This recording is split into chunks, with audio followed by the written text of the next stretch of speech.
ఈ video last దాకా చూడండి, సబ్స్క్రైబ్ చేయండి. మామిడికాయ పులిహోర ఎలా చేయాలో మీకు ఈ వీడియోలో చూపిస్తున్నాను.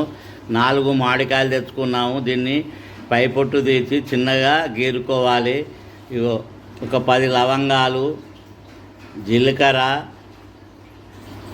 మిరియాలు, ఆవాలు, మెంతులు, శనగపప్పు, పల్లీలు, పచ్చిమిర్చి, కల్జామాకు, దీనికి అరచెంచాడు పసుపు, తగినంత ఉప్పు వేసుకోవాలి.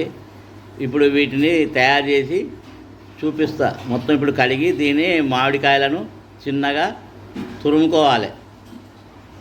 స్టవ్ అంటూ పెట్టినాము. స్టవ్ పైన స్టీల్ కింద పెట్టినాము. అందులో ఒక 3 చెంచాల నూనె పోసినాము.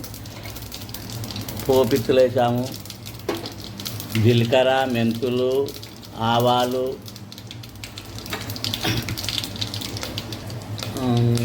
మిరియాలు, లవంగాలు, పచ్చిమిరపకాయలు, కజ్జామాకు, పల్లీలు కూరగా గోలించుకోవాలి.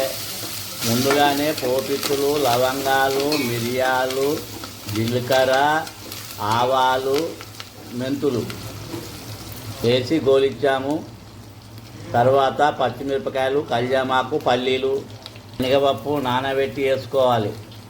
పల్లీలు పిరికడు, శనగపప్పు పిరికడు, అరచెంచాడు ఇంగు, అరచెంచాడు పసుపు, అయినంత ఉప్పు, తురిమిన మామిడికాయ ఇందులో వేసుకోవాలి. పచ్చివాసన వేదాకా కలుపుకోవాలి. ఇలా ఒక 5 నిమిషాలు దీన్ని ఉడికియాలి. కొత్తిమీర మొత్తం కలుపుకోవాలి. స్టవ్ ఆఫ్ చేసినాం, దించుకున్నాం. ఇప్పుడు దీన్ని చల్లారనివ్వాలి. మామిడికాయ తురుమును మొత్తం దీన్ని గోలిచ్చాము. ఇప్పుడు ఇందులో అన్నంలో వేసుకొని ఈ అన్నానికి మొత్తం పట్టియాలి. ఇలా మొత్తం కలుపుకోవాలి. దీన్ని మొత్తం దీనికి అన్నానికి పట్టియాలి.